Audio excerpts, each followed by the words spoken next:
ఆగండి అమ్మా, ఆగండి. ఆపమ్మా. ఏంటి, ఎక్కడి నుంచి వస్తున్నారు? సినిమాకి వెళ్ళొస్తున్నామండి. ఏవి టికెట్స్ చూపించండి. సారీ మేడం, థియేటర్ నుంచి బయటకు వచ్చాక పారేసాం మేడం.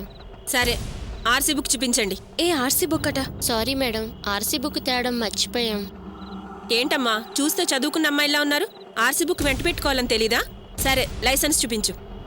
సారీ మేడం, నాకు లైసెన్స్ లేదు. ఏంటి, ప్రతిదానికి సారీ చెప్పి సాకు చెప్తుంటారు? ఏదీ లేకపోతే ఎలా? మిమ్మల్ని ఇద్దరిని విచారించాలి, రండి.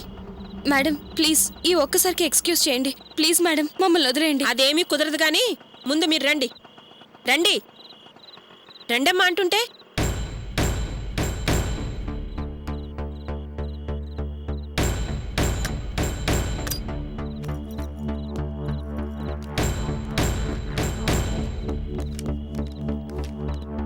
సార్, ఈ అమ్మాయిల దగ్గర ఆర్సీ లైసెన్స్ లేవు సార్.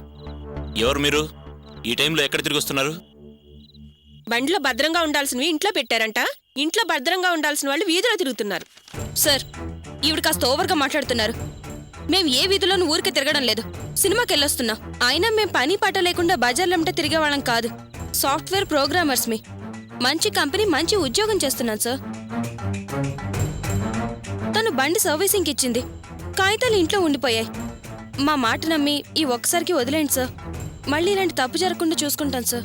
చూసారా సార్, వీధుల్లో తిరుగుతున్నారంటేనే ఎంత పౌరుషం వచ్చిందో, ఎంత రోషం పొడుచుకొచ్చిందో. ఇలాంటి వాళ్ళని ఊరికనే వదలకూడదు సార్. వీళ్ళ వాల్కం సినిమాకి వెళ్ళొచ్చినట్లేదు, కాస్త అనుమానంగానే ఉంది. వీళ్ళని సెల్లో పెట్టి 2 అంటిస్తేనే గాని మాట వినరు sir. Hello ma'am, be in your limits.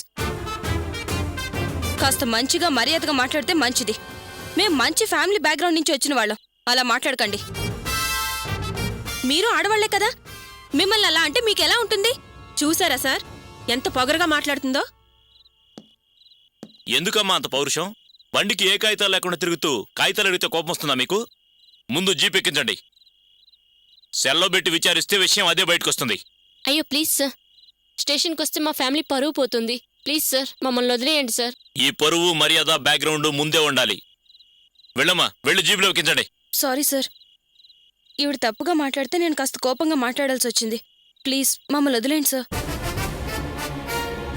Sir sir sir please sir, sir, ఈ సార్ ఈ ఒక్కసారికి ఒక్కసారికి వదిలేయండి వదిలేండి please don't waste my time. Sir. Please sir. ఖచ్చితంగా. యా, సార్ మా మాట వినండి sir. Srinivas sir sir please sir. 1 minute, నేను మళ్ళీ కాల్ చేస్తాను. Sir please sir. సార్ ఈ ఒక్కసారికి సార్. Governments, please. ఇంకెప్పుడు ఇలా రిపీట్ అవ్వదు సార్. ఏమైంది? Sir please. సార్, నేను సినిమాకి వెళ్ళొస్తుంటే లైసెన్స్ లేదని పట్టుకున్నారు. స్టేషన్ కూడా తీసుకెళ్తానంటున్నారు. సార్ మీరైనా కాస్త చెప్పండి sir. Excuse me sir, yes, మీరెవరు? నా పేరు Dilip sir. Retired IAS officer Rajasekharam garu అబ్బాయిని. నేను వీళ్ళ కంపెనీలోనే సీనియర్ మేనేజర్ని సార్. సార్, తీసుకెళ్ళు. This is my visiting card sir. వీళ్ళు నాకు బాగా తెలిసిన వాళ్ళు సార్. వాళ్ళ అన్నయ్య మా కంపెనీలోనే పనిచేస్తున్నారు. ఆహా, నువ్వు రాజశేఖర్ గారు అబ్బాయివా? అవును సార్. వీళ్ళు మీ ఫ్రెండ్సా? అవును సార్. పెద్ద సాఫ్ట్వేర్ ఆఫీసులో పని అన్నారు. చాలా పవర్గా మాట్లాడుతున్నారు. ఇంకెప్పుడు అలా మాట్లాడొద్దని మీ ఫ్రెండ్స్కి చెప్పండి. వాళ్ళ తరపున నేను క్షమాపణలు అడుగుతున్నాను సార్. మీ సీనియర్ మేనేజర్ చెప్తున్నాడు కాబట్టి నేను వదిలేస్తున్నాను. రేపు morning original documents papers submit చేసి బండి తీసుకెళ్ళండి. ఓకేనా? వెళ్ళండి. అవన్నీ నేను చూసుకుంటాను సార్. ముందు పోలీసు వాళ్ళతో ఎలా మాట్లాడాలో నేర్చుకోమని చెప్పండి, లేకపోతే వాళ్ళకే ప్రమాదం. Okay? Okay sir. Thank you sir. It's thank you very much sir. Come. రావే. పేపర్లు జాగ్రత్త పెట్టుకోండి. సరే మేడం. బాబు అమీర్పేట వస్తావా? అలాగే సార్. రండి కూర్చోండి.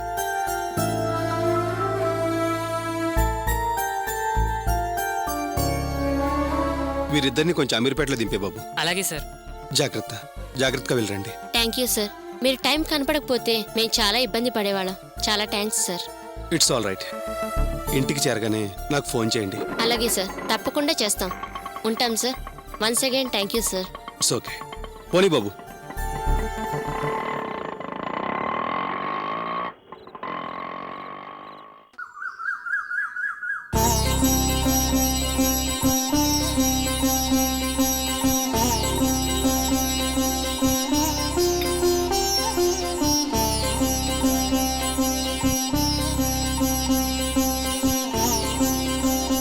తీసుకోరా.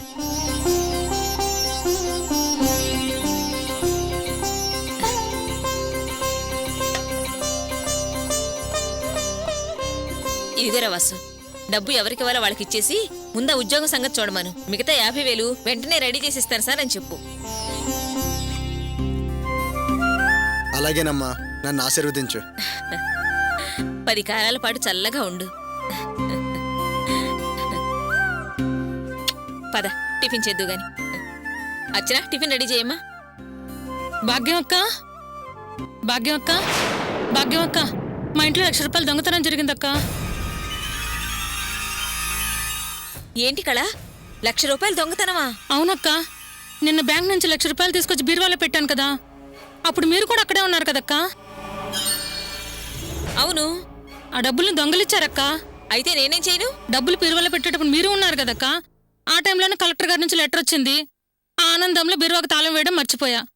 ఆ లెటర్ విషయం అందరికీ చెప్పేసి నేను బట్టలు ఉతుక్కోవడానికి పెరట్లోకి వెళ్ళిపోయా. తర్వాత అప్పుడే వచ్చి బీరువా తెరిచి చూసా, గుండె గుబేల మంది.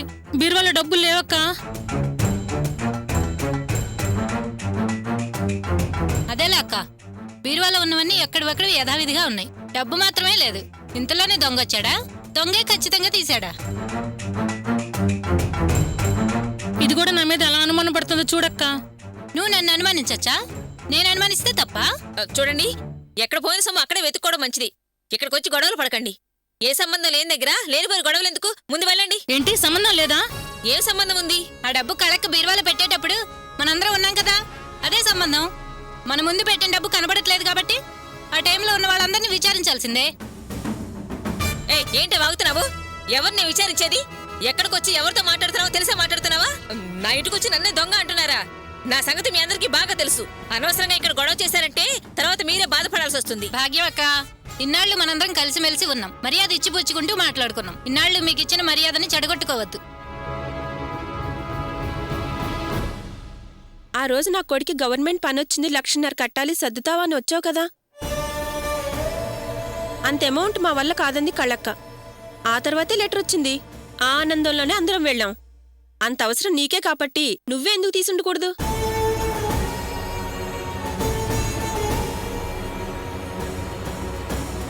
ఇప్పటి వరకు మన పొదుపు లక్ష్మి గ్రూపులో ₹1 పోయారు కదా.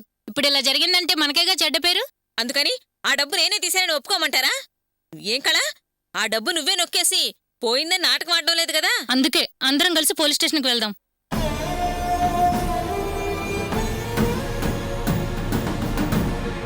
జరిగింది జరిగినట్టు కంప్లైంట్ ఇద్దాం. వాళ్ళే విచారిస్తారు ఎవరు దొంగలో ఎవరివి నాటకాలు. అవును, నేను పోలీస్ స్టేషన్కి రావడం ఏంటి? నేను అసలు రాను. రావాల్సిన అవసరం కూడా నాకు లేదు. నాకు యువతలు చాలా పనులున్నాయి. ముందు మీరు ఇక్కడి నుంచి వెళ్ళండి. మాకే ఏ పని పాట లేదు, నీకంటే ఎక్కువే ఉన్నాయి. నిజం తేలాలంటే పోలీస్ స్టేషన్కి వెళ్లాల్సిందని మేము డిసైడ్ చేసుకొచ్చాం. నువ్వు రానంటే ఎలా కుదురుతుంది? అప్పుడు మేమంతా ఏమనుకోవాలి? ఈవిడిగారే దొంగతనం చేసిందనుకోవాలి. ఏంటే వాగుతున్నారు?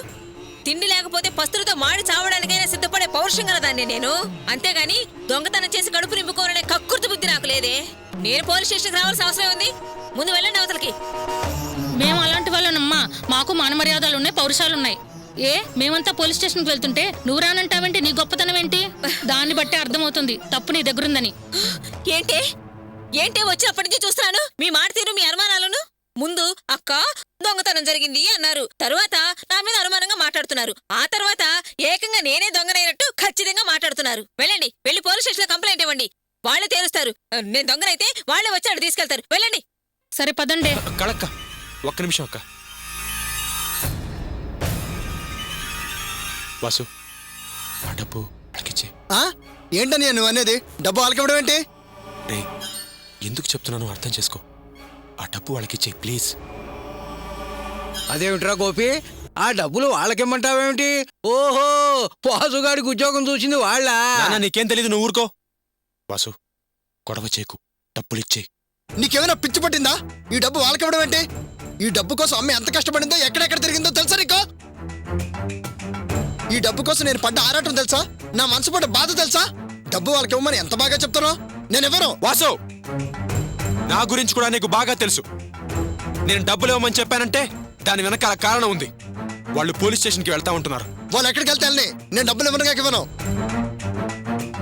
ఏంట్రా నా మాటకి ఎదురు చెప్తున్నావేంటి? నువ్వేంట్రా అంత తేలిక డబ్బు వాళ్ళకిచ్చేయమంటున్నావు? అంటే నేను దొంగనా? దోషిగా వాళ్ళ ముందు నిలబడాలా? నానా కష్టాలు పడి ఆ సేటు గారికి ఆడు పట్టుకుని తెచ్చిన డబ్బురా అది. వాళ్ళకి మంటమేంటి? అమ్మా ఎందుకు చెప్తున్నానో అర్థం చేసుకో. వాసుగాని డబ్బు ఇచ్చేయమని చెప్పు ప్లీజ్. ఏంటి ఇందాక నుంచి చూస్తున్నాను డబ్బు అని దయ్యం పట్టడం వస్తున్నావు. ఈ డబ్బు వాళ్ళదా? అమ్మే ఆ డబ్బు తీసిందానని అనుమానం. వాసు వాదించకో, నేను చెప్పేది విను. మర్యాదగా డబ్బులు వాళ్ళకిచ్చేయ్. చూసావా మనం పోలీస్ స్టేషన్కి రమ్మంటే ఓ తెగ దబాయించింది. ఇప్పుడు ఆమె కొడుకే డబ్బు తిరిగి ఇవ్వమంటున్నాడంటే ఏమిటి అర్థం? ఈ డబ్బే ఆ డబ్బని అర్థమైందా? ఒరేయ్ విన్నావా వాళ్ళ మాటలు? ఇలా అనిపించడానికేనా ఆ డబ్బు వాళ్ళకి ఇమ్మనేది? అంటే ఆ డబ్బు నేను దొంగతనం చేసిన దాని కింద లెక్కేగా? లెక్కేంటి లెక్క? ఆ డబ్బు తీసింది నువ్వే.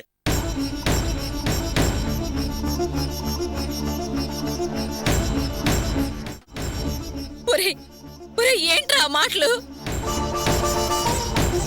నేను ఈ డబ్బు సేటు గారి దగ్గర తెచ్చానురా, కానీ నువ్వు నన్ను దొంగ చేసి మాట్లాడుతున్నావు. నీకు కాస్త కూడా ఆలోచన లేదా? ఇలా నన్ను దొంగను చేయడం నీకు న్యాయంగా ఉందా? ఇది నీకు ధర్మంగా ఉందా? తల్లికి నలుగురిలో తలవంపు తెస్తావురా? ఇంకేం మాట్లాడకు. తలవంపులు తెచ్చింది నేను కాదమ్మా, నువ్వు. ఇందాక నుంచి చూస్తున్నాను. ఏంటమ్మా దగ్గర డబ్బా ఇస్తున్నావు? ఏంటి సేటు దగ్గర డబ్బులు తీసుకున్నావా? సేటు తిరుపతి 2 రోజులైంది. ఆ సేటు నీకు డబ్బులు ఇచ్చాడు?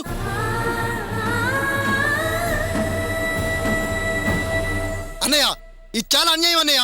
నువ్వు అమ్మ మీద ఇలాంటి అబద్ధాలు వేయడం చాలా అన్యాయం. అబండాలు కావు, నిజం చెప్తున్నాను. అమ్మ అక్కడి నుంచి డబ్బు తెచ్చింది కాబట్టి వాళ్ళకి ఇచ్చామని చెప్తున్నాను. లేదన్నయ్య, అమ్మ అలా అస్సలు చేయదు. అమ్మకు దొంగ బుద్ధి లేదు. నేనేమాట నమ్మను. వాసు ఒకళ్ళ నమ్మకాల నిజాల మీద ఆధారపడి ఉండవు, అది నిజమే. వాసు, పరిస్థితులు అవసరాలు మంచి వాళ్ళని చెడ్డవాళ్ళని చేస్తాయిరా. అమ్మ గురించి నాకు తెలుసురా. అమ్మది మంచి బుద్ధే, నేను కాదనట్లేదు. కాకపోతే నీకు గవర్నమెంట్ జాబ్ రావాలనే ఆరాటం, అమ్మకి నీ మీదున్న ప్రేమ అమ్మతో అలా చేయించాయిరా. అయినా అమ్మ గురించి నాకు చెప్తావేంట్రా? రేయ్, అనవసరంగా అందరి ముందు నిజం చెప్పేలా చేసావు కదరా. ఛీ! లేదు, నువ్వెన్నైనా చెప్పు, అమ్మ అలా చేయదు. మీ అన్నదమ్ములిద్దరూ తర్వాత గొడవపడండి. ముందు మీ అన్నయ్య చెప్పినట్టు మా డబ్బులు మాకిచ్చేయి. అతను అంత క్లియర్గా చెప్తుంటే ఇంకా ఎంతసేపు? మా డబ్బు మాకిచ్చే నాయనా. తీసుకోండి. ఇదంతా మీరంతా ముందే అన్నా నేను నమ్మలేదు. చిన్న అనుమానంతో ఇక్కడికి వచ్చాం. కొండ బద్దలైంది. నేను వచ్చిన టైం బాగుండి మీ అబ్బాయి మంచోడు కాబట్టి నిజం తెలిసింది, సొమ్ము దక్కింది. లేకపోతే మేము నాన్నగడ్డి కరవాల్సి వచ్చేది. స్టేషన్కి రమ్మంటే ఎన్ని మాట్లాడింది? పెద్ద పద్ధతిలా మాట్లాడింది. హరిశ్చంద్రుడికి అక్కనే నేనే చెల్లెల్ని నేనే అన్నట్టు పెద్ద ఫోజు ఇచ్చింది. ఇప్పుడు ఆ మొహం ఎక్కడ పెట్టుకుంటుంది? నువ్వేం ఆడదానివే? సాటి ఆడదాని కష్టం కాజేద్దామని చూస్తావా? పెద్దదానివి, ఇదేం బుద్ధి నీకు? నిన్నిలా వదలకూడదు. పదండి స్టేషన్కి వెళ్దాం. అక్క వద్దక్క, పోలీస్ స్టేషన్ దాకా వద్దు. తెలుసో తెలియకో మా అమ్మ తప్పు చేసింది. మీ డబ్బులు మీకు ఇచ్చేశాం కదా, ఈ విషయాన్ని ఇంతటితో వదిలేయండి అక్క ప్లీజ్. ఎందుకు నాయన వదలాలి? ఏదో నువ్వు మంచివాడి కాబట్టి మా డబ్బు మళ్ళీ మా చేతికి అందింది. లేకపోతే మా గతి ఏమవ్వాలి? దొంగతనం చేసింది చాలక మీ అమ్మ మమ్మల్ని ఎన్నెన్ని మాటలంది. మేమెందుకు వదలాలి? నా మొహం చూసి వదిలేండి అక్క ప్లీజ్. అక్క మా అమ్మ నిజంగా తప్పు చేయదక్క. వాసుగాడి మీద ప్రేమతో వాడికి గవర్నమెంట్ జాబ్ రావాలనే ఉద్దేశంతో అలా చేసింది. అక్క మా అమ్మ తరఫున నేను మీకు క్షమాపణలు చెప్తున్నాను. మీకు దండం పెడతాను. ఈ విషయాన్ని ఇంతటితో వదిలేయండి ప్లీజ్. నీ మొహం చూసి నీ మంచితనం చూసి వదిలేస్తున్నాం బాబు. మళ్ళీ ఆ ఛాయలకు రాకు. పదండి వెళ్దాం.